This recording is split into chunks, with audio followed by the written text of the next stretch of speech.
So what are forces? Well, they basically are, you just say pushes or pulls, but it could be twisting motion, squashing, etc. An example of a pushing motion might be pushing a lawnmower, or you could be pulling a fridge door open, or say opening a bottle of squash. We use these forces every day. The examples of the three main effects with the cars bashing into each other, that's an obvious one, but basically anything that involves squashing, denting, say moulding plasticine, that sort of thing is an example of changing shape using force. The speed, well, the amount of force you put through the tyres on the motorbike or a car will affect its speed, as will applying the brakes, using friction to slow the bike down. And finally, the rugby players, you can change direction. It doesn't have to change the speed. In this case, it will have, but it certainly would change direction if a force comes in from the side. Next slide.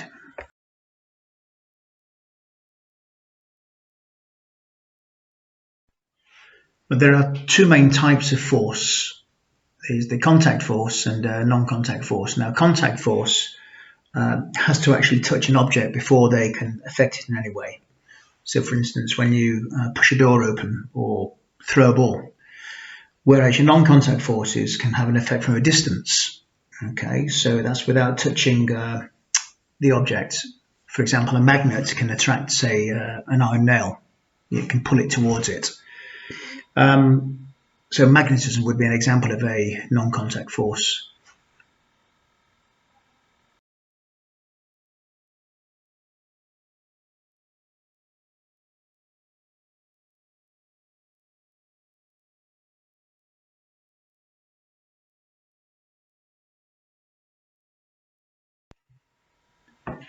You are expected to know the difference between a scalar and vector quantity.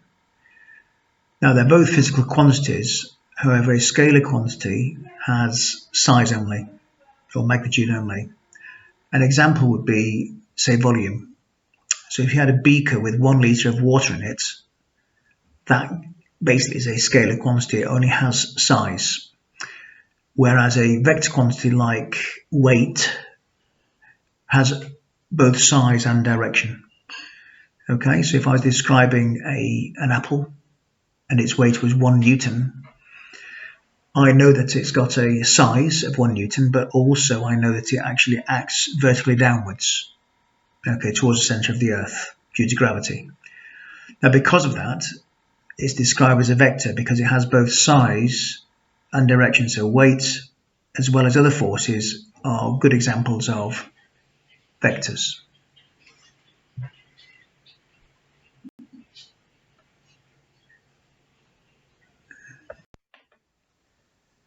Free body diagrams are simplified diagrams designed to show the forces applied to an object and the direction of their action. Now, this is done by using arrows to show the relative size of the force, and that's using arrows of different length or thickness. Arrows can also be labelled with the name of the force and its size. Okay, it can be written in newtons. Resultant forces show the overall effect of several forces. A resultant force has one size, just the size in newtons, and one overall direction.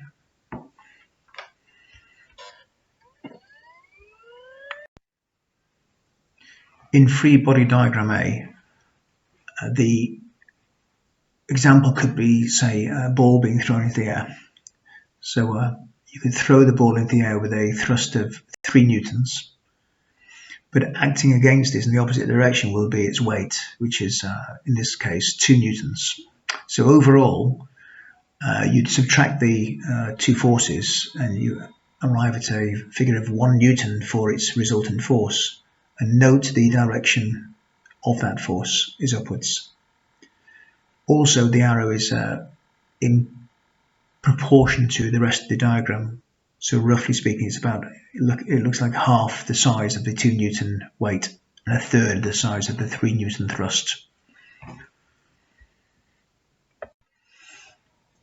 In free diagram B, the overall resultant force is 5 newtons to the right. Now in this case it could be a cyclist cycling to the right with a thrust of 10 newtons, but encountering an air resistance, a wind resistance in the opposite direction of 5 newtons. Because they're opposing forces, you subtract them from each other. And overall, you would end up with the 5 newtons force to the right, as it's the majority force of the two forces. In free body diagram C, the overall resultant force was 30 newtons to the right. An example of this could be a bird flying with an assisting wind, so a wind that's pushing it along as well. So the thrust of the bird could have been 20 newtons to the right, but also with the wind assistance of a 10 newtons force pushing the bird along. Together, they would add up, as they're in the same direction, to 30 newtons resultant force to the right. In free body diagram D, the overall resultant force was 0 newtons. This can be seen because there's two forces acting on it in opposite directions, but of equal size, 50 newtons each. Because of that, they would cancel each other out, and there'd be an overall resultant of 0. Now, an example of this would be, say, a crate on the floor, and the person's trying to push the crate, say, to the right, but is encountering a resistance to that movement from friction from the floor. So due to the friction being equal and opposite to the pushing force, there is no overall resultant force, and therefore the crate will stay in the same spot. It will not move. This is quite a difficult idea, the effect of balanced forces. So essentially, when the forces acting on an object are balanced, there's no overall resultant force. They cancel each other out. Now this means that the object will behave as though there's no overall force acting on it. Okay? Now this means that if the object's not moving, then it will stay in the same place. It won't move. And if the object's already moving, it will just carry on moving exactly the same way. Okay, so it will move at the same speed and in exactly the same direction.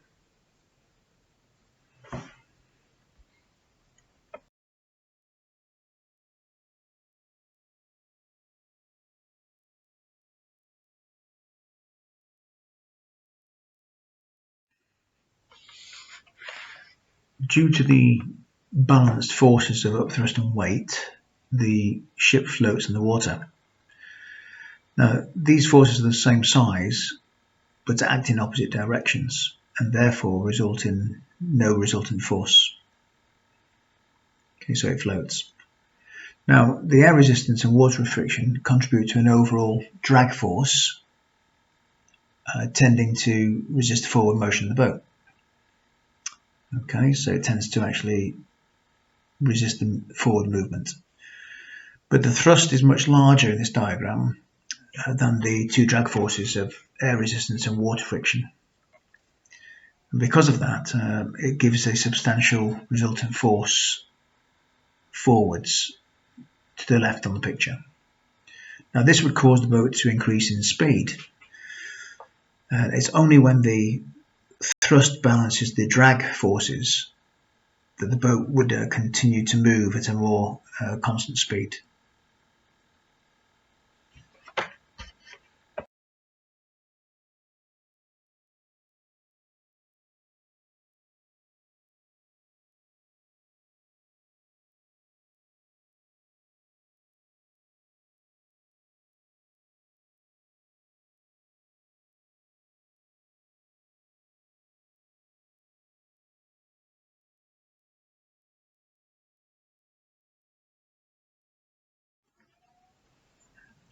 As the cat is stationary, this indicates that there is no overall resultant force acting on the cat.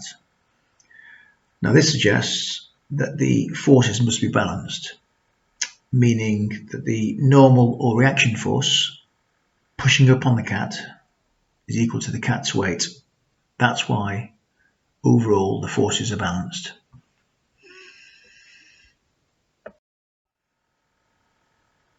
The forces will be unbalanced if the car is accelerating. I'll set out why. Now, accelerating means speeding up. A change in speed only happens when there's an overall resultant force acting due to unbalanced forces occurring. Okay. In this case, to accelerate, the thrust would have to be greater than the drag forces. That's the air resistance and road friction combined. Okay, so here the forces would be unbalanced.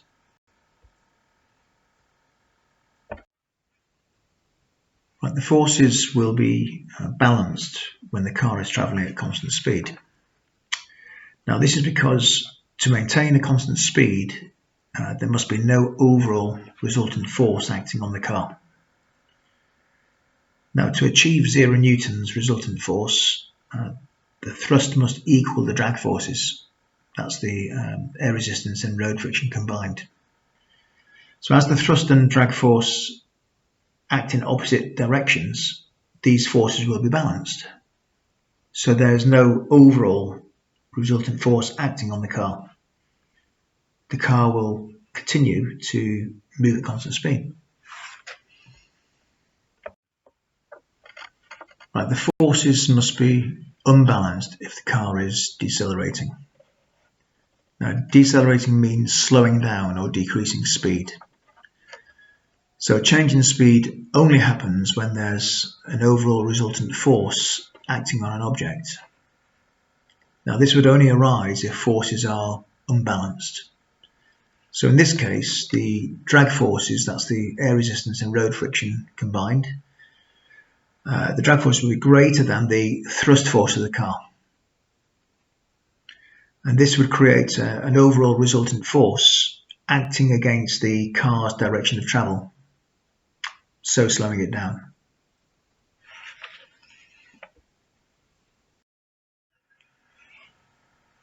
The mass of any object basically is a measure of the amount of stuff or matter inside it.